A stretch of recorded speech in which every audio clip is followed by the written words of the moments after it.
maaaring naitatanong mo sa iyong sarili, bakit hindi na lang patawarin ng Diyos si Satanas? Ang ibig kong sabihin, maaring iyon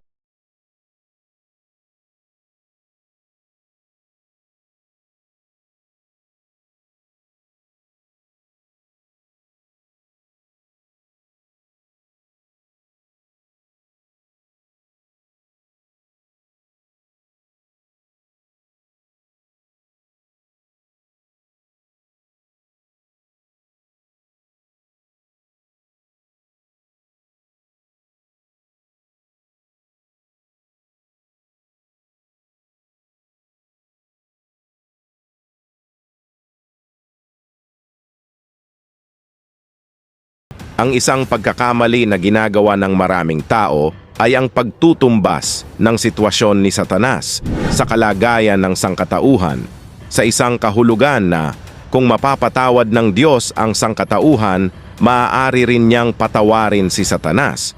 Ngunit ang salaysay ay ibang-iba. Kung nanonood ka ng aking mga video, ay talagang mauunawaan mo kung bakit eksaktong pinalayas ng Diyos si Satanas. Ngunit nakikita mo, hindi ganoon ang kaso dito. Si Satanas ay hindi lamang isang ordinaryong nilalang.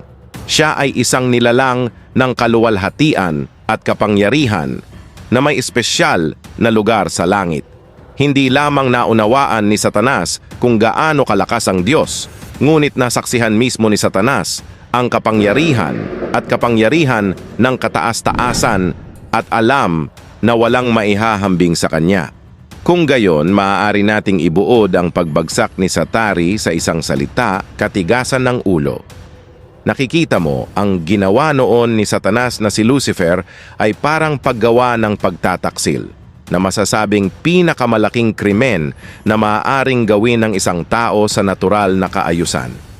Ang pagtataksil ay binibigyang kahulugan bilang ang krimen ng pagtataksil sa sariling bansa, lalo na sa pamamagitan ng pagtatangkang patayin o ibagsak ang pinakamataas na pinuno o pamahalaan. Kaya ang krimen ni Satanas at ng sangkatauhan ay dalawang magkaibang krimen sa kabuuan. Ang unang kasalanan na humahantong sa pagkahulog ng tao ay isang gawa lamang ng pagsuway, samantalang ang kasalanang iyon na humantong sa pagkahulog ni Satanas ay isang bagay na hindi masabi. Kung sino ang nasa tamang pag-iisip ang magtatangka na itaas ang sarili sa Diyos.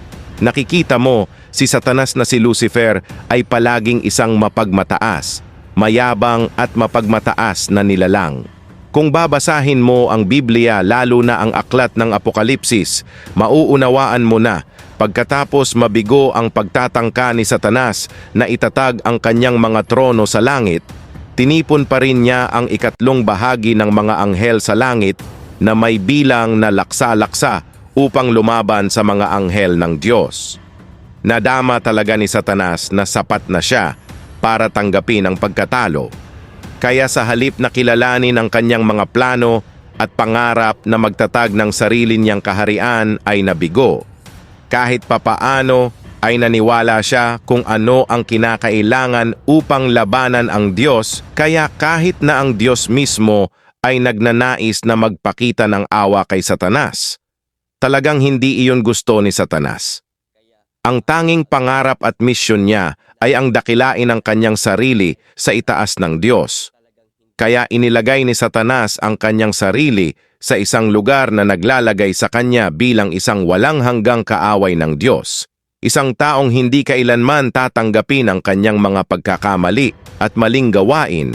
Isang taong hindi kailanman tanggapin ang kanyang mga pagkakamali. At ang isang taong hindi tatanggap ay nagkamali siya.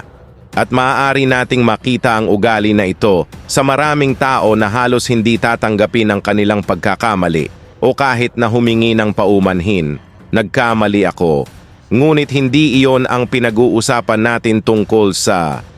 Ang pangatlong pinakamahalagang salik dito ay ang espiritual na komposisyon ng tao ay malayong iba sa mga anghel kasama si Satanas. Ang Diyos ay bumuo ng isang bahagi ng kanyang sarili sa atin na ang Biblia ay nagpapatunay na tayo ay larawan ng Diyos. Nangangahulugan lamang ito na nakikita ng Diyos na makapangyarihan sa lahat ang kanyang sarili sa atin. Kaya nang pinabagsak ni Satanas ang tao, nakita lamang ng Diyos ang isang baluktot na imahe ng kanyang sarili sa atin. At kinailangan ng Diyos na ayusin iyon sa pamamagitan ng pagbibigay ng alternatibong makapagpapanumbalik ng kanyang larawan sa atin. Ngunit ang paglikha ng mga anghel ay ganap na naiiba. Ang mga anghel ay hindi nagtataglay ng anumang bahagi ng Diyos at hindi rin sila nagtataglay ng kanyang larawan, hindi katulad ng tao. Kaya masasabi natin na ang pagpapatawad ng Diyos kay Satanas ay higit na nakadepende kay Satanas kaysa sa Diyos. At si Satanas mismo ay hindi nagnanais ng awa, nais lamang niyang palaguin ang kanyang pagmamataas at pagmamataas sa pamamagitan ng pagpapakain sa kamangmangan ng mga tao. Salamat sa panunood, kaibigan. Kung gusto mo ng ganitong usapin kung saan makakapulot ng kaalaman tungkol sa mitolohiya, relihiyon at kasaysayan, baka naman pa-like and subscribe my YouTube channel para updated kayo sa mga bagong video. Muli, salamat.